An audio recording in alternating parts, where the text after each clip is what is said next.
অনেকে যদি এটা বুঝতে না পারেন সেক্ষেত্রে কিন্তু বাচ্চার মারাত্মক ক্ষতি হয়ে থাকে। তো এই সময় যেটা খেয়াল রাখতে হবে সেটা আপনি প্রেগনেন্সির 3rd ট্রাইমেস্টারে খেতে পারেন। নমস্কার, দেশকোণ পঞ্চুর আরেকটি নতুন ভিডিওতে সকলকে স্বাগত। তো আজকের ভিডিওতে যে বিষয়ে আলোচনা করব আশা করি বুঝতে পেরেছেন। হ্যাঁ, বিশেষত আপনার ডেলিভারি যদি জুন, জুলাই, আগস্ট এই 3টা মাসের মধ্যে কোনো একটা মাসে থাকে, সেক্ষেত্রে এই সময় বিশেষ কয়েকটা জিনিস যেগুলো কিন্তু অবশ্যই খেয়াল রাখুন। বিশেষত প্রেগনেন্সির এই সময়টা কিন্তু প্রত্যেকটা মায়েদের জন্য খুব ভাইটাল সময়। সেক্ষেত্রে এই সময় সামান্য ভুল, যেটা কিন্তু অনেক সময় আপনার বাচ্চার ক্ষতি হওয়া বা অনেকের ক্ষেত্রে সময়ের আগে ডেলিভারি হওয়ার সম্ভাবনা বাড়িয়ে দেয়। সেক্ষেত্রে এই সময় বিশেষত কোন কোন ভুলগুলো কখনোই করবেন না, তার সঙ্গে সঙ্গে আপনি যদি নর্মাল ডেলিভারি চান এবং একটা সুস্থ সবল বাচ্চা যাতে আপনার কোলে আসে, সেক্ষেত্রে কী করবেন চলুন আজকের ভিডিওতে বিশেষ কয়েকটা টিপসের কথা আলোচনা করব, যেটা কিন্তু প্রেগনেন্সির এই সময়ে প্রত্যেকটা মাদের জানা প্রয়োজন। ভিডিওটা শেষ পর্যন্ত দেখুন, আশা করি আপনার জন্য অনেকটা হেল্পফুল হবে। তার জন্য অবশ্যই ভিডিওটা ভালো লাগলে, ইনফরমেটিভ মনে হলে বেশি বেশি শেয়ার করুন, পারলে একটা লাইক করুন, আর এখনও পর্যন্ত চ্যানেলটাকে সাবস্ক্রাইব না করে থাকলে সাবস্ক্রাইব করুন। চলুন ভিডিও বেশি যাওয়া যাক। তো ভিডিওতে এগিয়ে যাওয়ার আগে একটা ছোট্ট প্রশ্ন রাখি, সেটা হলো আপনার ক্ষেত্রে ডেলিভারি এই 3টা মাসের মধ্যে কোন মাসে কমেন্ট বক্সে আনবেন। এবারে বলি, দেখুন প্রেগনেন্সির এই 3টা মাস কিন্তু স্বাভাবিকভাবে যেটা বললাম যে প্রত্যেকটা মায়েদের জন্য খুব ভাইটাল সময়। কারণ এই সময় যেটা হয় আপনার ডেলিভারির ডেট সামনে আসার সঙ্গে সঙ্গে আপনার বাচ্চাও কিন্তু দ্রুত হারে বাড়তে শুরু করে। সেক্ষেত্রে এই সময় প্রথমত যে বিষয়টা খেয়াল রাখবেন সেটা হলো আপনার বাচ্চা এই সময় ঠিকঠাকভাবে বৃদ্ধি পাচ্ছে কি না। কারণ গর্ভাবস্থা 7 মাস পড়তে না পড়তে এই সময় যেটা হয় যে বাচ্চা কিন্তু দ্রুত হারে বাড়তে শুরু করে দেয়। প্রথম দিকে কিন্তু বাচ্চা বাড়ছিল ঠিকই, কিন্তু আস্তে আস্তে বাড়ছিল, খুব একটা দ্রুতভাবে বাড়ছিল তেমনটা কিন্তু না। দেখবেন যে প্রেগনেন্সির 7 মাসে বাচ্চার ওজন কারো কারো ক্ষেত্রে 800 গ্রাম, কারো ক্ষেত্রে 900 গ্রাম, কারো ক্ষেত্রে 1 কেজি থাকে, কিন্তু সেটাই প্রেগনেন্সির 9 নম্বর মাসে গিয়ে 2.5 কেজি থেকে 3.5 কেজি পর্যন্ত পৌঁছে যায়। আর এটাই কিন্তু স্বাভাবিক ওজন। সেক্ষেত্রে গর্ভাবস্থার 7 মাসে আপনার বাচ্চার ওজন 1 কেজির মধ্যে রয়েছে কিনা এটি খেয়াল রাখুন। মানে 800, 900 এবং 1 কেজির মধ্যে যদি থাকে তাহলে কিন্তু আপনার বাচ্চা ঠিকঠাকভাবে বৃদ্ধি পাচ্ছে। এক্ষেত্রে প্রেগনেন্সির 8 মাস পড়তে না পড়তে বাচ্চার ওজন 1 কেজি থেকে 1.5 কেজি হবে, এবং প্রেগনেন্সির 9 নম্বর মাস পড়তে না পড়তে বাচ্চার ওজন হবে 2.5 কেজি থেকে 3.5 কেজির মধ্যে।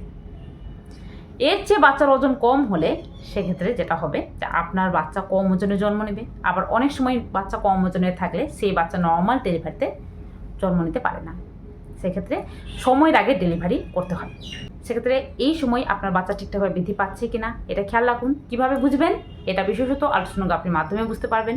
তার সঙ্গে সঙ্গে এই সময় কিন্তু দেখবেন যে প্রেগনেন্সি 7 মাসের পর থেকে পেটটা একটু বেশি করে বাড়ছে, মানে পেটটা একটু বেশি করে উঁচু হচ্ছে।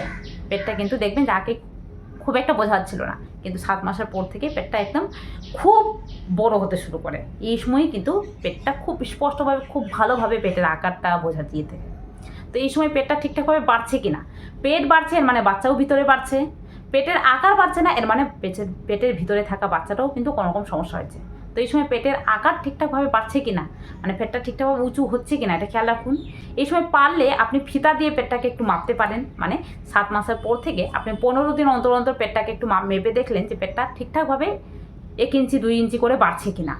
এক্ষেত্রে পেটটার আকার যদি কোনোরকমভাবে বৃদ্ধি না পেয়ে থাকে, বুঝতে পারেন আপনি যে আগে 2 সপ্তাহ আগে যেমনটা আকার দেখেছিলেন তার ঠিক তেমনই রয়েছে, 1 ইঞ্চিও বাড়েনি। এক্ষেত্রে দেরি না করে ডাক্তারের কাছে, কারণ এই সময় বাচ্চার ওজন ঠিকঠাক আছে কিনা। অনেক সময় যেটা হয় যে বাচ্চার ওজন অনেকের ক্ষেত্রে ঠিক থাকলেও বাচ্চার চারপাশে যে জলের মাত্রা, যেটাকে সাধারণত আমরা অ্যামনিওটিক ফ্লুইড বলে থাকি, এই অ্যামনিওটিক ফ্লুইডটা কিন্তু কমে যায়।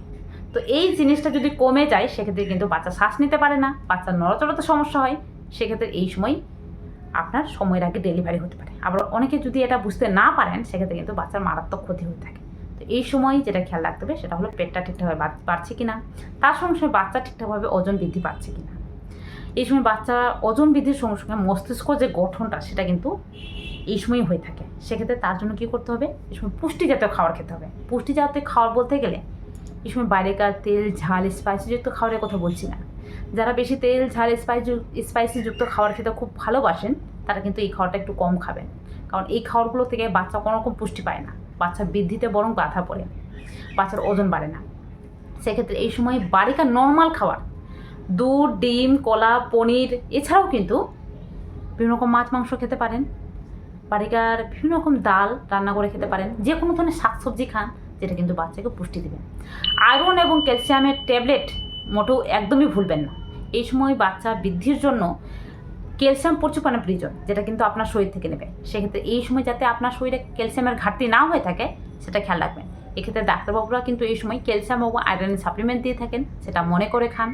এমনকি এই সময় ক্যালসিয়াম যেটা খাওয়ার, যেটা আগেই বললাম, দুধ, ডিম, কলা, পনির, দই, এগুলো কিন্তু ভরপুর মাত্রায় খান। দেখবেন আপনার ক্ষেত্রে শরীরে ক্যালসিয়ামের মাত্রা কখনোই কমবে না। এবারে এই সময়টা যেটা বললাম যে এই সময়টা কিন্তু গ্রীষ্মকালের সময়, তার সঙ্গে সঙ্গে বর্ষার সময়।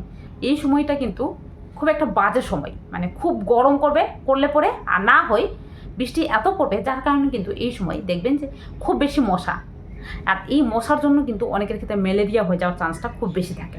সেক্ষেত্রে এই সময় কোনো জলাশয়ের পাশে খুব যাবেন না, বা এই সময় মশা উপদ্রব থেকে বাঁচার জন্য অবশ্যই ঘুমানোর সময় একটা মসকিউটো বা অল আউট বা অবশ্যই মশারি খাটিয়ে ঘুমাবেন।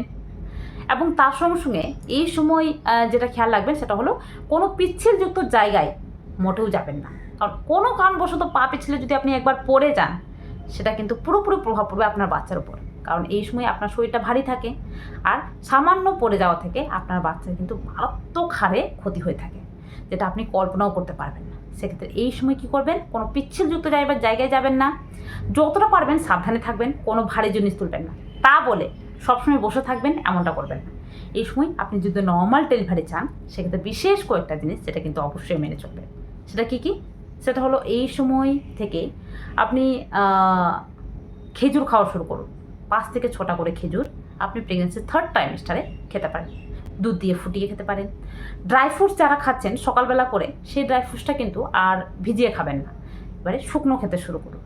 তার সঙ্গে সঙ্গে এই সময় হাঁটাচলা করুন, মানে প্রেগনেন্সির 7 মাস থেকে আপনি হাঁটাচলা করুন সকালে এবং বিকেলে 30 থেকে 40 মিনিট। এমনকি এই সময় যেটা মনে রাখতে হবে সেটা হলো যে কিছু কিছু ব্যায়াম রয়েছে যেটা কিন্তু আপনাকে নর্মাল ডেলিভারির জন্য হেল্প করবে।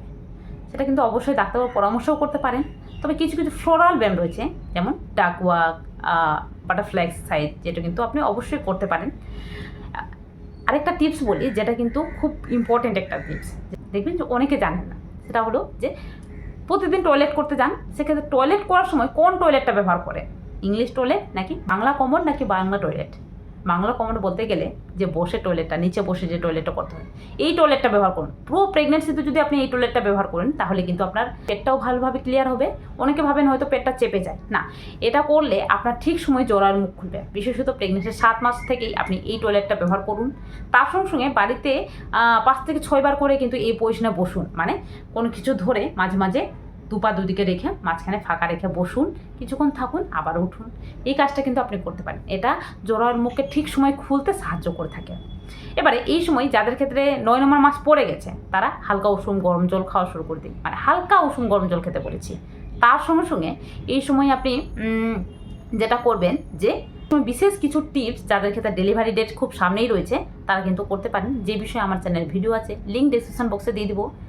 এছাড়াও আরও কিছু টিপস বলে দিই, সেটা হলো গ্রীষ্মকালের সময় কোনো ধরনের টাইট পোশাক পরবেন না। যে কোনো ধরনের টাইট পোশাক বা যে কোনো ধরনের টাইট জুতো, যেটা কিন্তু আপনার পায়ে রেসেস করতে পারে, পায়ে ঘামাচি করে দিতে পারে, সেক্ষেত্রে এই সময় ঢিলা ঢালা পোশাক পরুন, যাতে আপনি কমফোর্টেবল থাকেন। আপনি যদি ভালো থাকেন এই সময়, আপনার বাচ্চা অটোমেটিক্যালি ভালো থাকবে এই সময়। তার জন্য এই সময় আপনাকে হাসি খুশি থাকতে হবে, ফ্যামিলির পাশে থাকুন। আপনি ফ্যামিলির পাশে যত থাকবেন, আনন্দে থাকবেন, কোনো ধরনের নেগেটিভ চিন্তা আপনার কাছে আসতে পারবে না। কোনো ধরনের নেগেটিভ চিন্তা, টেনশন কিন্তু আপনার বাচ্চাকে বৃদ্ধিতে বাধা দিবে, এমনকি আপনার ডেলিভারিতেও সমস্যার সৃষ্টি করতে পারে। সেক্ষেত্রে এই সময় হাসি খুশি থাকুন। তার সঙ্গে সঙ্গে এই সময় blood pressure level, sugar level এবং থাইরয়েড লেভেল, যাদের ক্ষেত্রে থাইরয়েড রয়েছে, তারা কিন্তু এই 3টা জিনিস ঠিকঠাক রয়েছে কিনা এটা খেয়াল রাখুন। এবং সবশেষে বলবো সেটা হলো হিমোগ্লোবিন লেভেল। হিমোগ্লোবিন লেভেলটা কিন্তু কখনো ভুলবেন না। হিমোগ্লোবিন লেভেল যদি কমে যায়, মানে শরীরে রক্তের মাত্রা যদি কমে যায়, এক্ষেত্রেও কিন্তু নর্মাল ডেলিভারি সম্ভব না। তার জন্য হিমোগ্লোবিন লেভেল ঠিকঠাক রাখাতে এই সময় যেটা করবেন, যে লাল লাল ধরনের শাকসবজি, টমেটো, বিট, গাজর, বিভিন্ন ধরনের শাকসবজি ভরপুর মাত্রায় খান।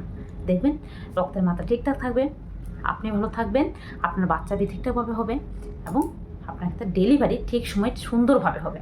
তো এই বিশেষ কয়েকটা টিপস মনে রাখুন। আশা করি আজকের ভিডিওতে খুব সুন্দরভাবে বোঝাতে পারলাম।